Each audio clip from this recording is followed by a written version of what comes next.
Гамшиг эрсдлийн систем, Тархуул аймаг.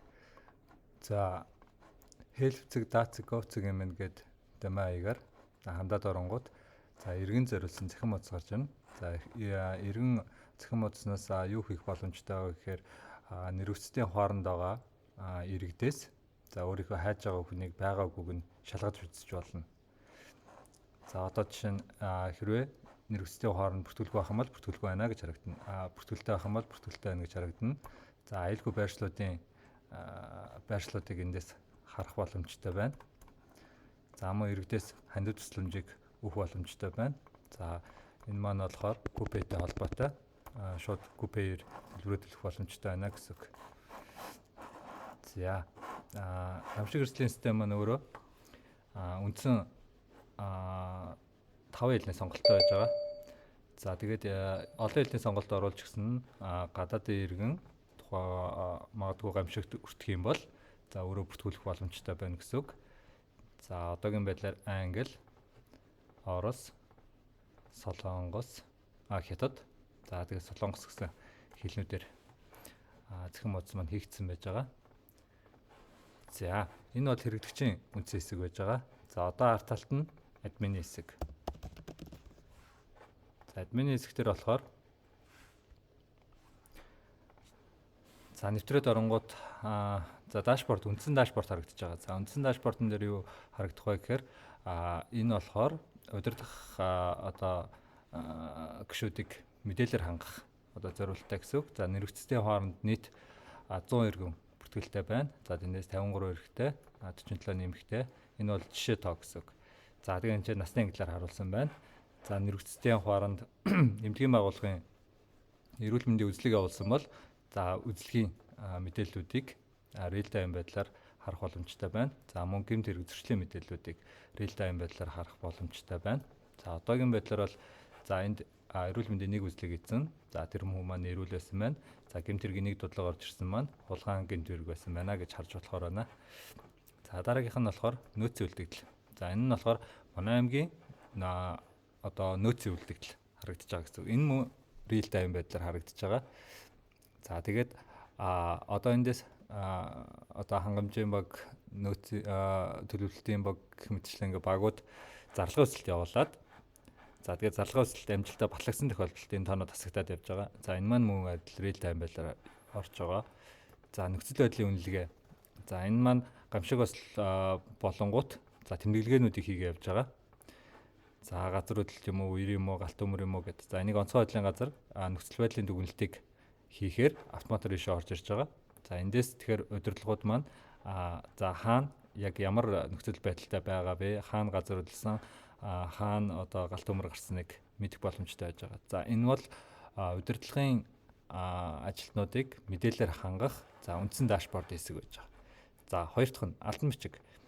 За алтан бичиг дээр болохоор багууд хоорондоо одоо төлөвлөлтийн баг, хандлтын баг, хангамжийн баг гэх багууд хоорондоо алтан бичгээс солилцох боломж байж байгаа. За эндээсээ алтан бичгийг дотоодороо шууд солилцсон гэсэн.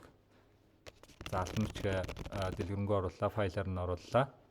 За анчнаас ажилтан сонгох гэдэг дээрээс удирдлагын баг, төлөвлөлтийн баг, хангамжийн баг гэх мэтчлэн ингээд сонгоод хадгалчихна. За энэ бол тухайн ажилтан руу энэ алтан бичгийг хургуулж байгаа гэсэн. За ингэсэн тохиолдолд яах вэ гэхээр энэ алтан бичиг маань тухайн ажилтны утсанд шууд мессежээр очиж байгаа. За одоо миний утсанд мессеж ирж байна. За ингээ мессежээр очиж байгаа. За тухайн алтан бичиг маань мэдээж PDF-ээр харагдана. За шийдвэр шууд оруулж болно. За алтан бичгээр буцаага хариуг нь оруулж болно гэсэн үг.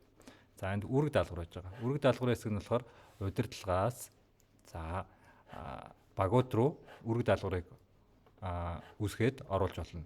За одоо чинь энд би админ дөө за өөрлөгөө зогсчээ. За ингээд би энэ дээр тест гэсэн ажлыг оруулахад энэ маань миний утсанд мессежээр ирж байгаа.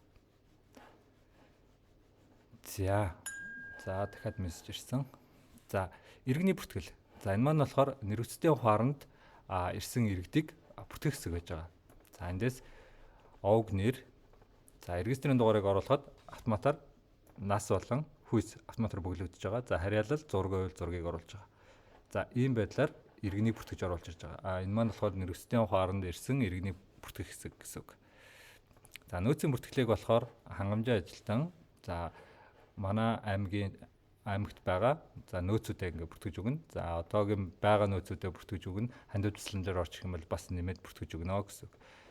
За нөөцийн бүртгэлийг хийхдээ дотор нь шатхуун, техник хэрэгсэл, санхүү, хүний нөөц, эмийн нөөц гэх мэтчлэн ингээ төрлөөр нь ангилж өгсөн байж байгаа.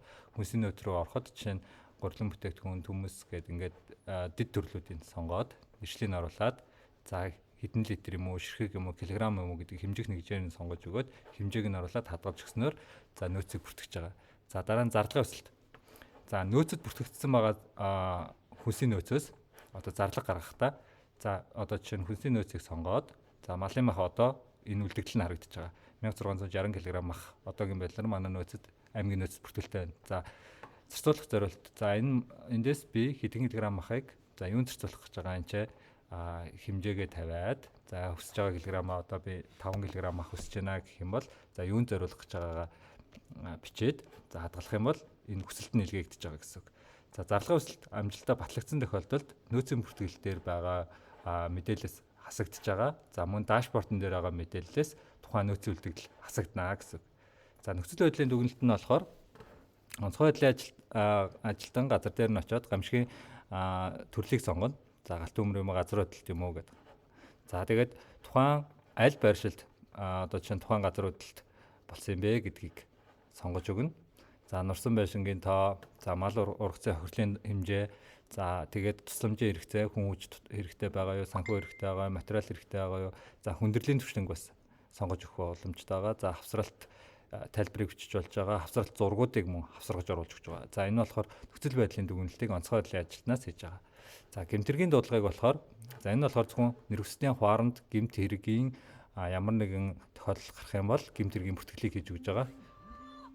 За эндээс тухайн иргэнийг болохоор иргэн сонгох дээр дарахаар энэ болохоор нэрвсдийн хооронд бүртгэлтэй байгаа иргэдийн мэдээлэл байгаа гэсэн. За эндээс тухайн иргэнийг сонголоо. За энэ тухайн иргэн маань ямар одоо зөрчил гаргасныг сонгоод за тэгээд тэмдэглэлийг нь оруулаад хадгалж байгаа. За эрүүл мэндийн үзлэг мөн адил ялгаагүй. Эмч иргэнээ сонгоод за эрүүл мэндийн төлөвийг сонгоод үзлэг хийсэн тэмдэглэлээ сонгоод магадгүй хавсралт зураг шаардлагатай бол зураг оруулаад хадгалахыг дарж байгаа. За хамгийн сүүлд нь мэдээлэл илгээх. За мэдээлэл илгээхтэй болохоор нэрвсдийн хооронд байгаа бүх иргэдийн мэдээлэл байж байгаа. За эндээс магадгүй зөвхөн эмэгтэй хүмүүст нь гэх юм бол энд зөвхөн эмэгтэй хүмүүс нь үлдэж байгаа. За эмэгтэйчүүдийн сонголоо. За энд ханаас гэдэг дээр нь аймгийн онцгой комисс. За энд одоо 14 цагт одоо цаг сэтгэл зүйн одоо зөвлөгөө өгнө гэдэг ч юм уу. За ингээд илгээх юм бол за энэ хоёр иргэний утсанд мессежер очиж байгаа. За үндсэндээ одоогийн байдлаар систем маань иймэрхүү байдалтай хийгдсэн байна.